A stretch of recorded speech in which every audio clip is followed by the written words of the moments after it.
என்ன எதுக்காக வர சொன்ன? காரணமாத்தா. அதான் நம்ம காதல் கதையோட கடைசி அத்தியாயம் அன்னைக்கே முடிஞ்சு போச்சே. இது 2ஆம் பாகம்.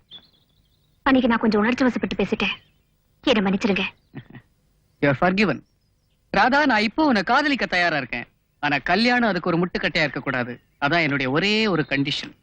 ஆனா இப்ப என் கண்டிஷனே வேற. நீங்க என்ன கல்யாணம் செய்துக்க வேண்டிய கட்டம் வந்துருச்சு. அப்படின்னா? நான் கர்ப்பமா இருக்கேன். Oh shit. அசிங்கம். ஆனா உண்மை. சரி, அதுக்காக இப்ப என்ன செய்யணுங்கிற? நம்ம காதல் சின்னம் அவமான சின்னமாக கூடாது. அதனாலதான் சொல்றேன். நான் கர்ப்பிணின்னு வெளியே தெரியறதுக்கு முன்னால நீங்க என் கழுத்துல தாலி கட்டியாகணும். தான் பிள்ளை ஒரு கர்ப்பிணி கல்யாணம் செய்துக்கிறத எந்த அப்பா அம்மா தான் சம்மதிப்பாங்க?